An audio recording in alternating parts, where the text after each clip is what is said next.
Kita ulang kembali sejumlah berita pilihan dari Bali.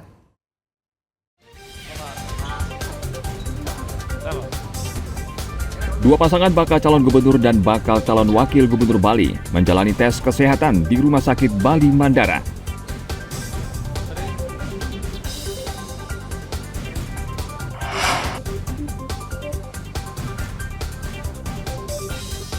TNI Angkatan Laut mengerahkan 3 kapal perang untuk mengamankan perairan Bali selama Forum Asia Afrika.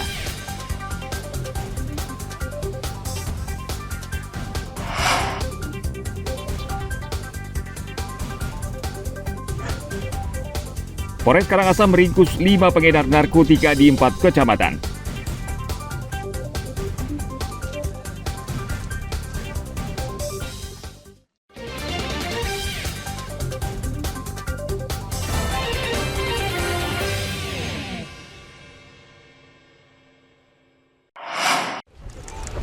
Tapi tetap pakai ini ya, darat. Polon kan kita ada polon. Pulau Dewata Bali kembali mendapat kepercayaan menjadi tuan rumah pertemuan tingkat tinggi Indonesia Afrika dan High Level Forum on Multi-Stakeholder Partnership yang berlangsung dari tanggal 1 hingga 3 September di Nusa Dua Badung. Perhelatan ini menjadi taruhan bagi citra Bali dan Indonesia di mata dunia. Untuk itu Polri dan TNI mengerahkan sebanyak 12.000 lebih personel gabungan untuk mengamankan acara ini. Akhir pekan lalu, Kabar Hakam Polri, Komjen Pol Fadil Imran dan Panglima Komando Gabungan Pertahanan Wilayah 2, Marsda TNI M. Hairil Lubis menggelar apel untuk mengecek kesiapan anggota di lapangan Niti Mandala Renon Denpasar. Selain mengamankan kedatangan delegasi, polisi melalui Satgas Pengawalan Rute Patroli dan Parkir, Walrolakir, akan merekayasa lalu lintas di sejumlah titik dengan menggelar Operasi Puri Agung 2024.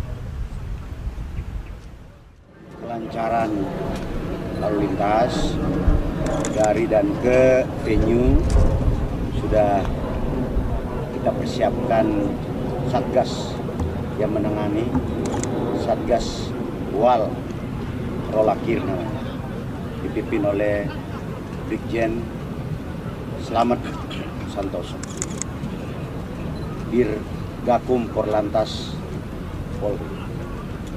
Ada 5 bit, 5 ruas penggal jalan yang masing-masing akan dijaga, akan dikendalikan oleh padal dan anggota dengan alat kelengkapannya masing-masing.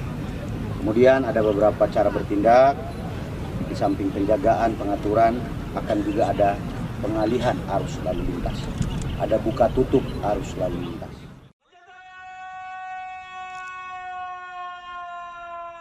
Dalam forum tingkat tinggi IAF kedua membahas beberapa kerjasama penting dan prioritas seperti transformasi ekonomi, energi, pertambangan, ketahanan pangan, kesehatan, dan pembangunan. IAF dihadiri sekitar 1.800 delegasi dan 51 kepala negara dari Afrika dan sejumlah negara lain. Tim Liputan melaporkan dari Kota Denpasar.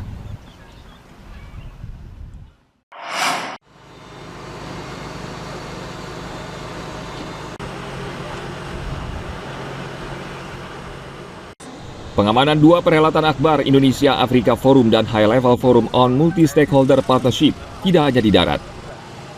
TNI Angkatan Laut menggerakkan 3 kapal perang untuk mengamankan perairan Bali selama Forum Tingkat Tinggi Indonesia Afrika. Selain itu, TNI AL juga menyiagakan 1 helikopter canggih yang bisa bergerak cepat mengevakuasi korban dalam keadaan darurat. Akhir pekan lalu, Komandan Gugus Keamanan Laut Koarmada II, Laksamana TNI Teguh Prasetya menggelar apel pasukan di Pelabuhan Benoa Denpasar. Dan Guskamla Koarmada II menginspeksi sekitar 740 prajurit yang terlibat dalam pengamanan. Mereka terdiri dari staf Satgas La 80 orang, ABK KRI 407 orang, kru heli 10 orang, Kopaska 45 orang, penyelam 40 orang, tim kesehatan 10 orang, dan unsur lainnya 150 orang. Unsur Koarmada II yang dilibatkan yakni KRI Raden Edi Martadinata 331, KRI Ahmad Yani 351, KRI Untung Suropati 372, 1 heli Panther AS 565 MBE, dan 3 Sea Rider. Ketiga KRI tersebut ditempatkan di perairan Bali. Yang menjadi pertimbangan adalah bagaimana Angkatan Laut dalam ini Satgaslah untuk mengamankan perairan. Kita sudah sampaikan di sebelah barat kita pasang satu KRI, yaitu KRI Ahmad Yani. Sebelah selatan ada KRI RI Martadiata yang baru saja pulang dari Impact di Amerika, Hawaii. Kemudian di sebelah timur menuju ke Lombok kita siapkan KRI Untung Suropati.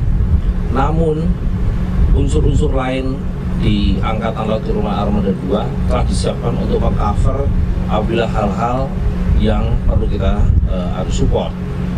Kemudian hal lain yang bisa kami sampaikan terkait dengan helikopter, tentu helikopter yang ada di kita adalah bagian dari salah satu kesiapan untuk evakuasi apabila hal-hal yang tidak kita inginkan, minimal misalnya adanya bencana alam yang tentu semuanya rekan-rekan media paham akan ada dari BMKG yang tentang tsunami ataupun gempa dan sebagainya, yang perlu bagaimana mengantisipasi kepala negara yang menjadi tamu di wilayah kita ini, terutama di Bali.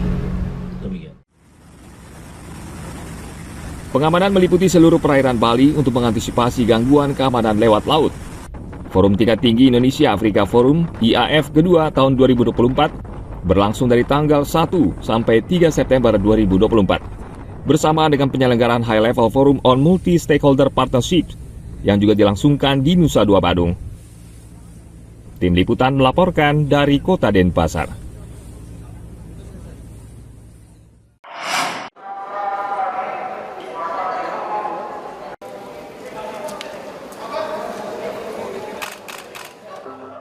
Selain faktor pengamanan, Mabes TNI juga memberikan perhatian serius terhadap penularan virus Mpox yang menyebabkan penyakit cacar air. Ratusan delegasi yang hadir dalam Forum Tingkat Tinggi Indonesia Afrika kedua yang berlangsung di Nusa Dua Badung tanggal 1 September ini berpotensi menularkan virus ke Indonesia. TNI mengawasi secara ketat pintu masuk Bandara Internasional I Gusti Ngurah Rai dengan menggunakan thermal scanner atau pemindai suhu tubuh. Sebagai upaya antisipasi, Panglima Komando Gabungan Wilayah Pertahanan II, Marsda TNI M. Hairil Lubis yang menjabat sebagai Panglima Komando Gabungan Pengamanan Terpadu akhir pekan lalu mengatakan, akan ada perlakuan khusus bagi para tamu konferensi karena virus Mpox berasal dari Afrika.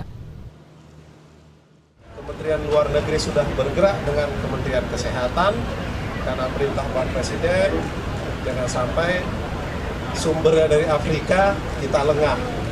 Sehingga ada protokol kesehatan dari yang tidak biasanya akan dilakukan di bandara terhadap delegasi ini. Ya, misalnya kita menyiapkan thermal untuk memonitor paling tidak awal adalah suhu di atas 38 derajat Celcius. Itu ada beberapa thermal yang akan kita siapkan di venue-venue yang ada. Itu, jawab ya. Indonesia Afrika Forum adalah pertemuan antara Indonesia dengan negara-negara di benua Afrika. Pertemuan membahas sejumlah isu seperti ketahanan energi dan juga pangan. Selain IAF juga digelar High Level Forum on Multi-Stakeholder Partnership yang membahas 3 masalah utama global, yakni global polycrisis, kerusakan lingkungan, dan melemahnya multilateralisme. Konferensi diperkirakan dihadiri 51 kepala negara Afrika dan 5 organisasi internasional dengan jumlah peserta sekitar 1.800 orang. Tim Liputan melaporkan dari Kota Denpasar.